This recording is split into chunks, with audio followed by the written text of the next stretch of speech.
ಹತ್ಯೆ ತಡೆ ಕಾನೂನು ಜಾರಿಗೆ ತರುವುದಕ್ಕೆ ಚಿಂತನೆ. ಈ ಬಗ್ಗೆ ಸಿಎಂ ಜೊತೆ ಕೂಡ ಚರ್ಚೆ ಮಾಡಿದ್ದೇನೆ. ಯಾವಾಗ ತರಬೇಕು ಅಂತ ಪರಿಶೀಲನೆ ನಡೆಸ್ತೇವೆ. ಹುಬ್ಬಳ್ಳಿಯಲ್ಲಿ ಸಚಿವ ಎಚ್.ಸಿ. ಮಹದೇವಪ್ಪ ಈ ಸ್ಟೇಟ್ಮೆಂಟ್ ಕೊಟ್ಟಿದ್ದಾರೆ. ಮದುವೆ ಮಹಿಳೆ ಇಚ್ಛೆಗೆ ಅನುಗುಣವಾಗಿ ಇರಬೇಕು, ಅದು ಅವರ ಮೂಲಭೂತ ಹಕ್ಕು. ಸಚಿವ ಮಹದೇವಪ್ಪನವರು ಈ ರೀತಿಯಾಗಿ ಪ್ರತಿಕ್ರಿಯಿಸ್ತಾ ಇದ್ದಾರೆ. ಇಲ್ಲಿ ಮೂಲಭೂತ ಹಕ್ಕಿನ ಸಂಪೂರ್ಣ ಉಲ್ಲಂಘನೆ ಆಗಿದೆ. ಗರ್ಭಿಣಿ ಮಗಳನ್ನೇ ಬರ್ಬರ ಕೊಲೆ ಮಾಡಲಾಗಿದೆ. ಮಹಿಳೆಯ ಕುಟುಂಬವೇ ಕೊಲೆ ಮಾಡಿದೆ. ನಮ್ಮ ಸರ್ಕಾರ ಈ ರೀತಿ ಘಟನೆ ಸಹಿಸುವುದೇ ಇಲ್ಲ. ಕೃತ್ಯದಲ್ಲಿ ಭಾಗಿಯಾಗಿದ್ದವರ ವಿರುದ್ಧ ಕಠಿಣ ಕ್ರಮವನ್ನು ಕೈಗೊಳ್ಳುತ್ತೀವಿ. ಹುಬ್ಬಳ್ಳಿಯಲ್ಲಿ ಸಚಿವ ಎಚ್.ಸಿ. ಮಹದೇವಪ್ಪ ಈ ಸ್ಟೇಟ್ಮೆಂಟ್ ಕೊಟ್ಟಿದ್ದಾರೆ.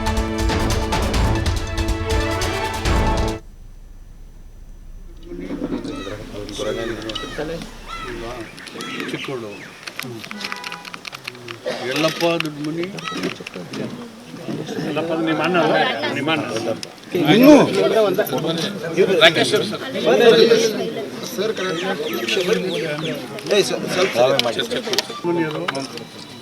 ಸೈಡ್ ಬರ್ಮಾ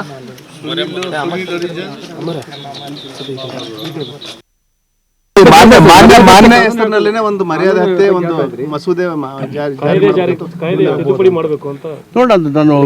ನಾನು ಬರ್ತವೆ ಮುಖ್ಯಮಂತ್ರಿಗಳ ಜೊತೆ ಮಾತಾಡಿದೆ. ನಾನು ನಮ್ಮ ಸೆಕ್ರೆಟರಿ ಕಮಿಷನರ್ ಎಲ್ಲ ಒಟ್ಟಿಗೆ ಬಂದ್ವಿ. ನಿನ್ನೆ ಕೂಡ ಚರ್ಚೆ ಮಾಡಿದ್ದೀವಿ. ಖಂಡಿತವಾಗಿ ಇಂಥ ಒಂದು ಹೀನಸ್ ಕ್ರೈಮ್ ಇದು, violation of human rights. It's A clear cut murder. ಇದನ್ನ ಸಹಿಸ್ಕೊಳ್ಳೋಕ್ಕಾಗಲ್ಲ. ಪ್ರತ್ಯೇಕ ಮಸೂದೆ ತರ್ತಾರಂತ ಈಗ ಮಾನ್ಯ ಹೆಸರ ಮೇಲೆ ವಿಶೇಷ ಕಾಯ್ದೆ ತರಬೇಕು ಅಂತ. ಅದು ಒಂದು ಕಾಯ್ದೆ ತರಬೇಕು. ಯಾವಾಗ ತರಬೇಕು ಅಂತ ಪರಿಶೀಲನೆ ಮಾಡ್ತಾರೆ. ಮೂಲಭೂತ ಹಕ್ಕಿನ ಯುವಕರ ಮದುವೆಯ ಸ್ವಇಚ್ಛೆಯ ಆಯ್ಕೆ ಮೂಲಭೂತ ಹಕ್ಕು.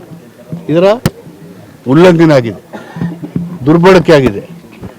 ಆ ಒಂದು ಮಹಿಳೆಯ ಕುಟುಂಬಸ್ಥರೇ 7 ತಿಂಗಳ ಹಸುಗೂಸು ಹೊಟ್ಟೆ ಇರೋದನ್ನು ಆ ಮಹಿಳೆಯನ್ನು ಕೊಂದಾಕಿರ್ತಕ್ಕಂಥದ್ದು ಅತ್ಯಂತ ಮೃಗೀಯ ಒಂದು ಕೊಲೆ.